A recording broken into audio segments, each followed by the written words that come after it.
Way before fake news even became a thing, the world already had its fair share of notorious people who conned their way into fame and fortune. Yes, isn't it a lovely party? I know. I have 7 houses. These great pretenders you're about to meet might just have you looking over your shoulder at all times, because you never know if there's an impostor lurking among us. Okay. I know this looks bad, but let me explain. Let's get into the minds of these 9 most infamous imposters in history. What's up, Abagnale? This is Discovery Amuse, serving up your daily dose of the most outrageous, outlandish, and out-of-this-world fun facts. Our top pick is so good at his craft that when his act was finally busted, he was turned into a government asset. Sandy Bigelow Patterson. Gotcha.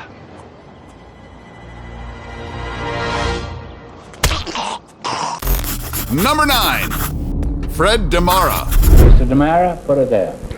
It's always a pleasure to meet somebody who's as crooked as I am. Ooh, that's a sick burn, Groucho! But I digress. Hailed as the Great Imposter, Ferdinand Demara, or Fred Demara, became so notorious for his exploits that he even inspired a 1961 Hollywood film starring Tony Curtis. You're not allowed to molest enlisted personnel, but with you I'll make an exception. Demara's journey to infamy began in 1935 at age 16. He lied about his age and applied to become a Trappist monk. 4 years later, he joined the army, but soon felt it wasn't for him, so he stole his friend's name, Anthony Ignolia, to join the Navy instead. During his time there, he researched the life of a Yale University professor named Dr. Robert Linton French, with the goal of stealing his identity and becoming a professor himself. But while in Washington, the fake Dr. French was arrested and spent 18 months in a California prison. Hey, stay out of this, our city! Careful, man. Careful. But because old habits die hard, after serving his sentence, he went back to Massachusetts and assumed the identity of a biologist, Dr. Cecil Hamann, which led him to Maine and then to Canada. There, he offered to fill out immigration forms for his friend, a Canadian doctor named Dr. Joseph Cyr. But Demara instead used the information for himself and applied for a position in the Canadian Navy. While stationed as a ship doctor during the Korean War, he had his medical assistant do all the work. One day, 3 refugees came and one of them needed a leg amputation. Help me, dear God. I don't want to kill anybody. Amazingly, despite being a quack doctor, the surgery was a success. His actions received press attention, but his fame also became the reason he got caught. Dr. Cyr's mother saw Demara on the news posing as her son, and soon he was deported. He continued his deceptive ways in the US until he was finally arrested in 1957. Keep watching till number 1 to learn about how one of the world's most notorious swindlers became one of the FBI's most valuable assets. Number 8. The Captain of Copenhagen. Back in 1906, Friedrich Wilhelm Voigt just got out of prison after serving time for a botched courthouse robbery. The then 57-year-old shoemaker from Prussia hatched a brilliant plan to steal money from the mayor's office in Copenhagen, Berlin. To do this, he purchased a German army officer's uniform from a thrift store and marched to Berlin, where he chanced upon a group of 20 German soldiers. Halt! Gewehr abnehmen! Eingefreiter und 5 Mann vom Gardefüsilierregiment auf dem Weg von der Schwimmschulware Plötzensee zur Kaserne. Eikäfer, brav! Rührt euch! He confidently asked for their attention and instructed them to march 20 miles towards Copenhagen Town Hall and arrest the mayor. The soldiers, who were indoctrinated to follow an officer's orders without question, followed him blindly and took the mayor into custody. Das heißt, auf aller höchsten Befehl seiner Majestät des Kaisers und Königs erkläre Sie verhaftet. Aber auch, dass Sie sofort zur alten Wache in Berlin zu bringen. Machen Sie fertig. Das verstehe ich nicht. Das muss doch ein Irrtum sein. Meanwhile, amidst all the commotion, Voight also had the town treasurer arrested and confiscated the office's money, only to steal all that loot, change into civilian clothes, and vanish. It didn't take long before the soldiers were back in Berlin and realized that they had been duped. Sie sind entlassen.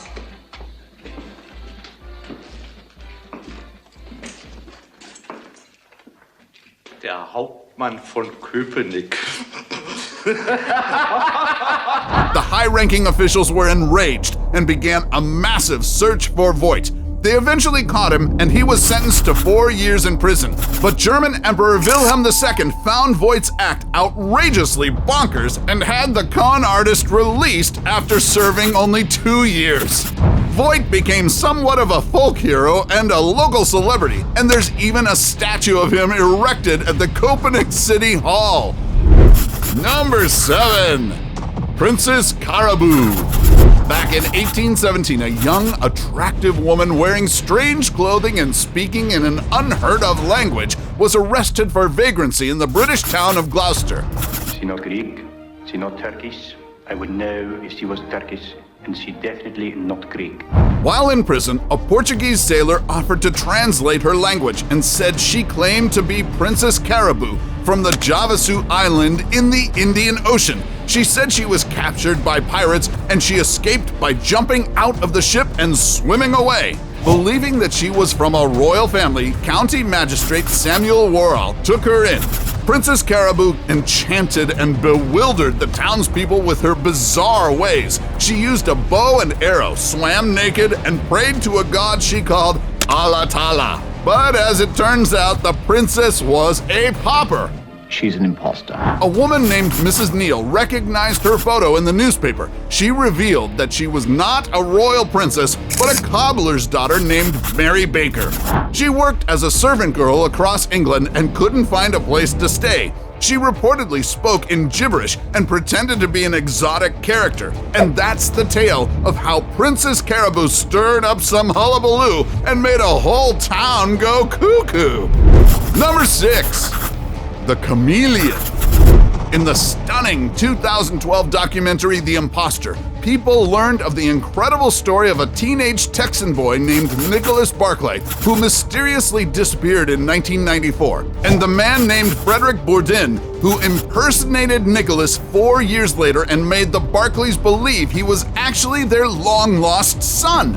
I mean, God, look what he had been through. He wasn't the same person. He wasn't the same Nicholas that disappeared 4 years before. He had been held and tortured and God knows what else. He wasn't that same person. But despite their misgivings, the Barclays fully accepted Frederick, even though the con man had a thick French accent, brown eyes, and dark hair, contrary to Nicholas's features, who had blue eyes and blonde hair. I no longer saw them as a grieving, victimized family. I saw them as a very questionable family. There'd be no reason for them to accept a stranger into their lives.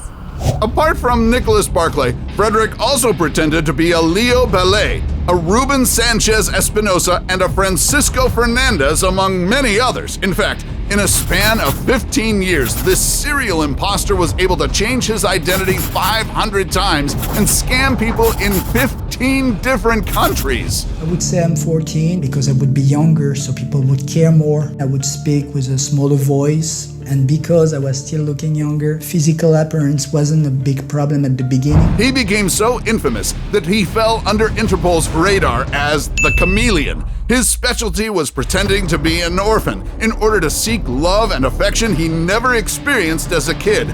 500 identities, a couple of deportations, and a number of short-term sentences later, in 2008, the Chameleon finally shed his imposter skin for good. Yes, I'm sorry for my entire life. I'm sorry for my entire life. Who wouldn't be? Number 5. The Actor's Son. The 1993 mystery drama 6 Degrees of Separation centers on the story of Paul, a mysterious man with exquisite taste and keen wit who also claims to be the son of Hollywood legend Sidney Poitier. Dad said to me once, I still don't fully understand how all this came about and the sequence it came about. This character, played by Will Smith, was actually inspired by a real-life con man named David Hampton, who hoodwinked some of Manhattan's biggest movie stars and socialites, including actress Melanie Griffith, actor Gary Sinise, and fashion designer Calvin Klein. I pick a name, you tell me anything about them. Where they live, secrets, everything. It all started when he and a friend wanted to enter Studio 54 in New York. They posed as sons of actors and were ushered in as celebrities. Intoxicated by the deception, Hampton continued his double dealings as David Poitier to score free meals in restaurants, free clothes, free cash, and even accommodations from various celebrities. In 1983, Hampton was arrested and convicted for fraud. He was ordered to pay over $4 grand to his victims, but was sent to prison when he refused. Number 4. The man who sold the Eiffel. Only a bona fide confidence man could fake sell something as iconic as the Eiffel Tower. And that's exactly what Count Victor Lustig did in the early 20th century. Not once, but twice! During his career as a con man, Lustig used 47 aliases and dozens of fake passports. His most successful scam involved tricking people into buying the Romanian money box, a tiny machine he claimed could duplicate bills.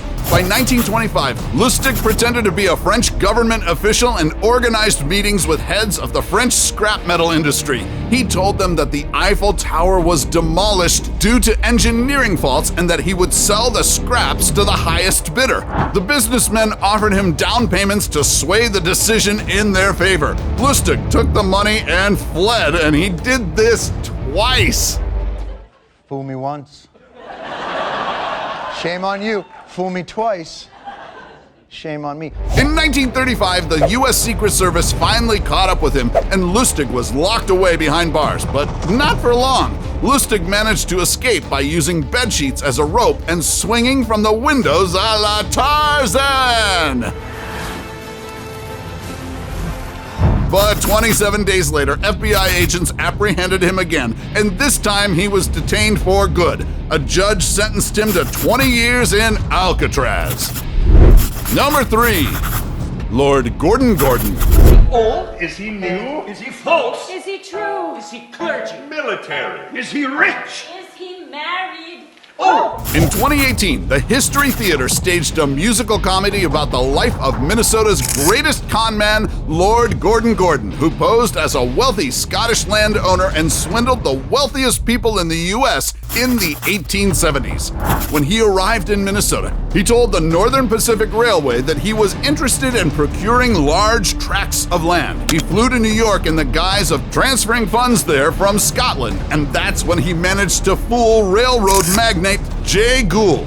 At the time, Gould wanted to gain control of the Erie Railroad, so Gordon asked him for $1 million in negotiable stock in exchange for helping Gould buy out several European stockholders. Of course, Gould soon caught wind of Gordon's deception, and in March 1873, Gordon was put on trial. But being the sly con man that he is, Gordon was able to be granted bail, and so he fled to Canada, where authorities refused to hand him back over to Gould.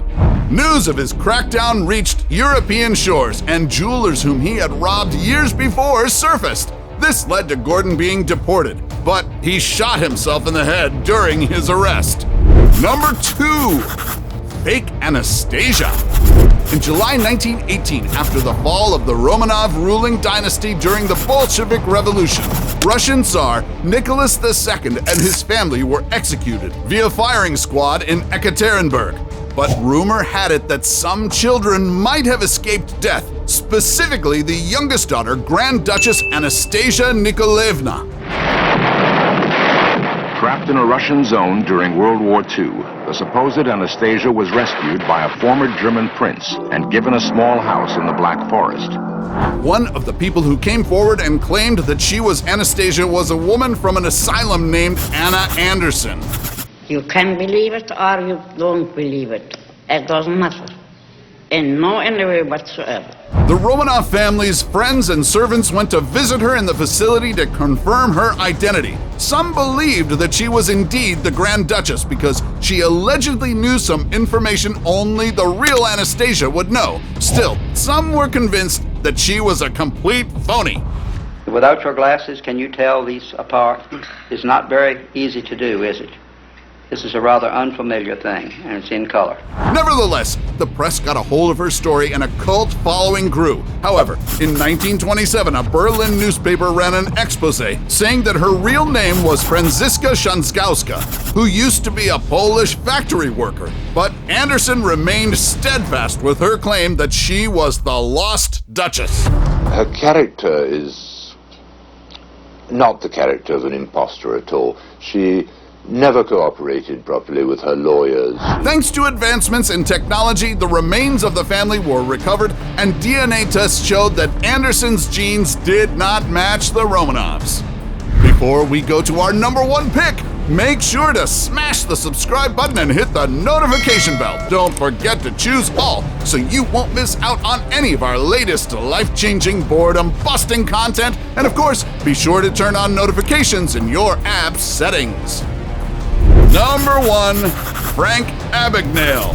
His misadventure as a con artist extraordinaire was portrayed on the big screen by no less than Leonardo DiCaprio in the 2002 caper Catch Me If You Can. Cash this check here, and then I'd like to take you out for a steak dinner. Abagnale was a notorious check forger who passed around about $2.5 million worth of checks throughout 50 states and 26 countries, all before he reached the legal drinking age. In his teenage years, he successfully pretended to be a pilot, doctor, and lawyer. Are you a real-life pilot? I sure am, little lady. What's your name? Celine. Celine, it's a pleasure to meet you. It's a pleasure to meet you, too. Abagnale got free rides and free hotel stays worldwide from posing as an airline pilot. All that time, Pan Am Airlines was footing the bill for his rackets. I truly believe I was able to accomplish all those things because I was just a teenage boy. I had no really conscience. I had really no fear of being caught. He was eventually caught in France in 1969 and sent to prison. He was 26 years old when he became a free man, and that's when he started using his counterfeiting skills for the greater good. I started getting older, and so consequently I started realizing this is not the way I want to live my life. He worked with the FBI and trained agents in fraud detection. At 61 years old, he set up his own firm and finally became a millionaire, being his true self. So, which of these incredible imposters impressed you the most? Tell us now in the comments section below. Take home any of our exclusive gear by browsing our merch shelf or clicking the link in the video description, and while you're at it, take our quiz to find out how you can earn extra cash online doing what you do best. Awesome, right? Now let's lighten up the mood a bit as we count down the 13 people who got stuck in the weirdest places. Till then, be true to yourself, Magnetics, and see you in the next video.